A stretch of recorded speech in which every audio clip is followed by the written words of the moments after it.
morning, Wayzata. Today is Tuesday, May 22nd. I'm Lydia Johnson. I'm Maggie Reese. I'm Ratika Chakrabarty. Let's lurch into the news.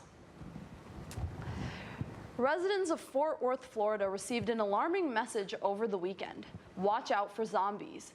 The bulletin sent to residents at 1:41 a.m. on Sunday warned of a power outage and a zombie alert, as well as increased zombie activity. City officials were immediately scrambling to issue a strange assurance. We are looking into the reports that the system mentioned about zombies, said City Public Information Officer Ben Kerr. I want to reiterate that Lake Worth does not have any zombie activity currently and apologize for the system's message. Police in Ohio said they thought a man who reported being followed by a pig was drunk, but it turned out he was very sober and indeed was being stalked by a swine. The North Ridgeville Police Department said in a Facebook post that a man called 911 about 5:26 a.m. on Sunday to report that he was being followed by a pig while walking home from the train station in Elyria. The post said police thought the man was drunk and hallucinating his pig pursuer, but officers arrived to find the man very sober and indeed with the pig hot on his trail. An officer said he was able to wrangle the pig into his patrol cruiser. You could say it was a bit of a Porky situation.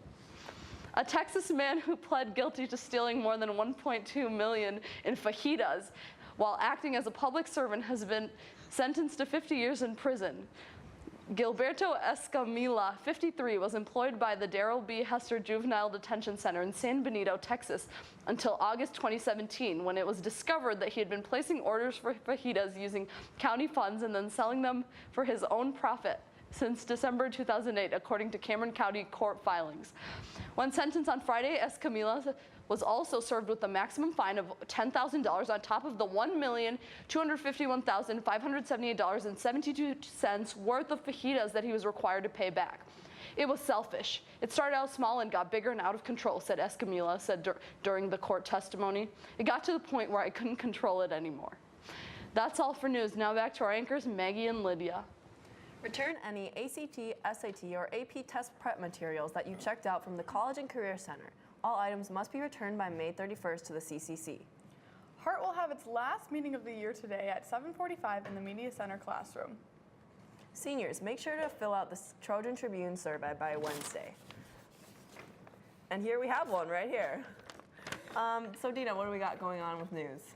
I'm weather, but more importantly, if you haven't filled out your senior survey, please make sure to do so by 3:10 today. You can drop it off in C116. Good morning, Wayzata. Today will be partly cloudy with a temperature ranging from the high 70s to the high 50s. When the sun sets at 8:44 p.m. tonight, there should be clear skies. Tomorrow, however, we face the possibility of light showers. Tomorrow, the temperature will range from the low 80s to the mid 60s, with the humidity averaging in the mid 60s. The summer-like weather promises thunderstorms Thursday and Friday. Prepare accordingly. That's all I have for weather. Now let's go learn more about the importance of sleep. Hi, today I'm going to be talking about sleep. So, on average, how much sleep do you get at night? According to studies and polls performed and reported on by the New York Times, Stanford, and others, say that more than 50% of teenagers don't get enough sleep. Studies show that teenagers get 6 to 7.5 hours of sleep a night on average.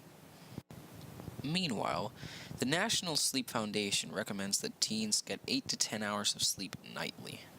But not getting enough sleep has its consequences. Not getting enough sleep can make it harder to stay focused and to learn new things. This can have a direct impact on your grades at school. And finally, drowsy driving is responsible for more than 100,000 car crashes a year.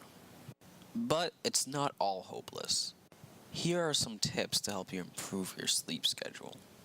Avoid looking at your phone or other electronic devices a minimum of an hour before going to sleep. Avoid snacking or eating any food during the night, since this can postpone sleep. And finally, set up a sleep schedule that allows you to at least get 8 hours of sleep at night and stick to it no matter what. Following these tips will help you be more productive and happier. Thanks for watching. So before we get into sports, let's talk a little bit more about the senior survey. Yeah, you fill out your name, your college that you're going to, and a couple other things about you. Tyler, have you filled out yours yet? Yes, I have. Let's get into sports. Good morning, Wayzata. Boys tennis will look to serve up an L to Maple Grove in the section final tonight at Osseo High School. Bring it home, boys. Boys baseball will play their last away game of the regular season against St. Michael Abbeville at 4:30. The boys are on a 3-game win streak, and a win tonight will bring their record to 8-8. Delaney Dell will be on the mound. Girls Lax will face off against Breck tonight at 7 p.m. CC Hardigan said, "It's a big game tonight before sections. We are prepared for a physical game with no intentions of backing down." Former Heisman Trophy winner Johnny Manziel signed with the Hamilton Tiger Cats of the Canadian Football League. Manziel said he's tired of waiting around for an NFL team to sign him and just wants to play. Hopefully this move by Manziel will help show the haters that Johnny football belongs in the NFL. GOAT James again proved why he's the greatest player to ever pick up a basketball last night, dominating the Celtics 111-102. Brown scored 44 points and had a lot of help from the three-point shooters. He will look to take a 3-2 series lead tomorrow night back in Boston. Out in the West, Golden State Warriors are up 2-1 in the series after the annihilation of the Rockets on Sunday night. Stephen Curry had 35 points, putting the haters to rest about his subpar play in games 1 and 2. But if I were Golden State right now, I would be scared. GOAT James is coming. That's all I have for sports. Now back to the anchors, Maggie and Lydia. 2018 Summer Youth Volunteer Opportunities brochure for Club YES is currently available. See Mrs. Badger in the Club YES office if interested in helping out. Congratulations to Wayzata's Scholastic Art Award recipients for 2018. All of the winning artworks are currently on display in the second floor D wing and outside of Auditorium 1. Be sure to stop by and check out all the art pieces. So Kai, you under the table there? What you got going on? Sorry, I'm having a midlife crisis. Please look at the survey. Good morning, Wayzata. The Wayzata Orchestra season finale takes place on Thursday, May 24th at 7:30 in Auditorium 1. Tickets are $7 for adults and $5 for students and seniors and can be purchased on ePay.